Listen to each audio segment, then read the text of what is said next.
5 hal yang mendorong arah barisan utara selatan bisa memaksimalkan pertumbuhan dan meningkatkan produksi tanaman jagung.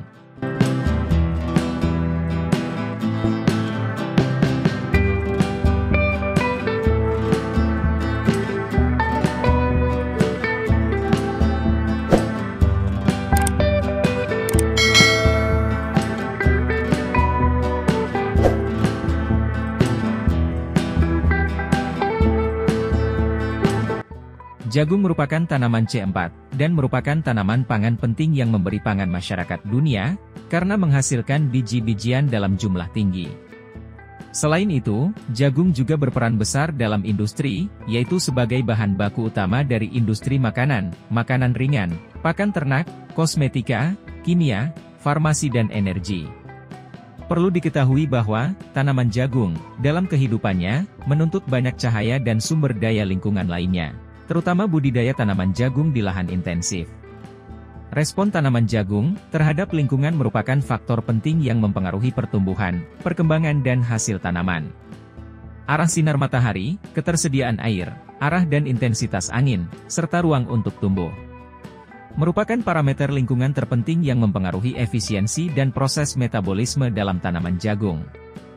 Karenanya, penting untuk menemukan metode dan sistem tanam yang secara tepat dapat mengindikasikan respon tanaman terhadap parameter lingkungan, terutama sinar matahari, air, arah intensitas angin, dan ruang untuk tumbuh.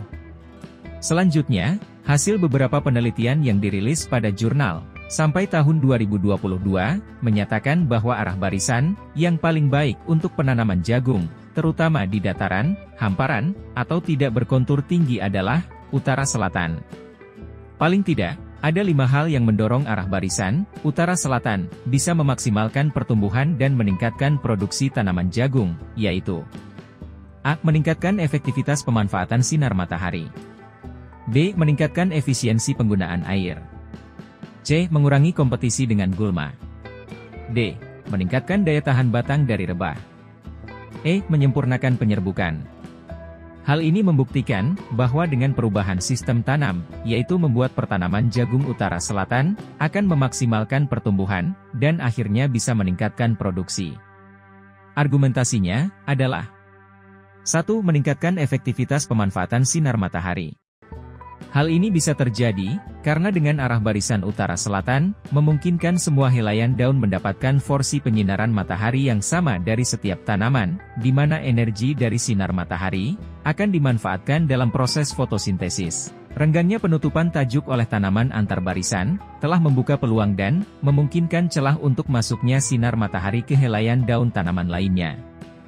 Hal ini membuat proses fotosintesis yang tinggi dan porsi yang sama antar sesama tanaman. 2. Meningkatkan efisiensi penggunaan air. Hal ini bisa terjadi, karena tidak ada gang yang disinari matahari secara langsung. Dengan gang yang tidak menerima sinar matahari secara langsung, memungkinkan tidak ada penguapan yang terjadi dari tanah, sehingga air sepenuhnya akan digunakan untuk tanaman jagung.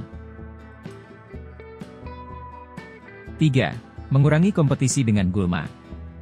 Hal ini bisa terjadi, karena dengan tertutupnya gang oleh tanaman untuk proses fotosintesis, dan tidak menerima sinar matahari secara langsung, maka gulma secara alami akan tertekan pertumbuhannya. Sehingga tidak terjadi kompetisi untuk memperebutkan sinar matahari. Di mana dengan arah tanaman utara selatan ini, sinar matahari sepenuhnya diarahkan untuk fotosintesis tanaman jagung. Berdasarkan hasil penelitian Fakultas Pertanian UISU, pada tahun 2019, menyatakan bahwa tingkat kerapatan yang optimum antar tanaman jagung akan diperoleh ILiter D yang optimum dengan pembentukan bahan kering yang maksimum.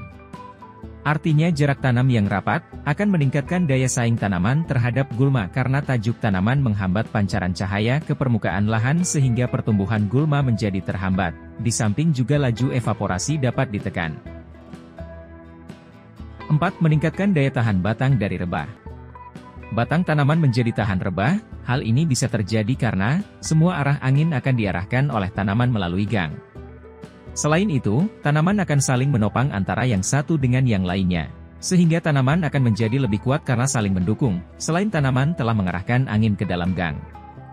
Hal ini berdasarkan hukum Buys-Ballot, yang menyatakan bahwa udara bergerak atau angin bergerak dari area bertekanan tinggi ke wilayah bertekanan rendah, di mana arah angin utara akan bergerak ke kanan dan selatan ke kiri. Sehingga, pada lahan pertanaman jagung, angin yang datang akan diarahkan dalam gang antar tanaman. 5. Menyempurnakan penyerbukan. Hal ini bisa terjadi karena angin yang datang diarahkan ke dalam gang, dan yang terkena tanaman pinggir akan menggoyangkan tanaman di belakangnya, sehingga gerakan yang menggoyang bunga jantan akan lebih beragam, di mana goyangan ini bisa memastikan serta menjamin semua serbuk sari akan jatuh pada bunga betina di sekitarnya. Sehingga, bisa memaksimalkan penyerbukan dan bisa mengatasi kemungkinan bogang pada tongkol tanaman jagung. Tetapi yang tak kalah pentingnya, agar arah utara-selatan ini memberikan dampak yang signifikan. Juga harus dipertimbangkan jarak tanam, dan pemakaian benih per lubang tugal. Misalnya, sistem tanam konvensional 75 x 20 cm dengan satu benih per lubang, atau jajar Lego 2:1, 80 x 30 x 20 cm, untuk satu benih per lubang. Semoga bermanfaat.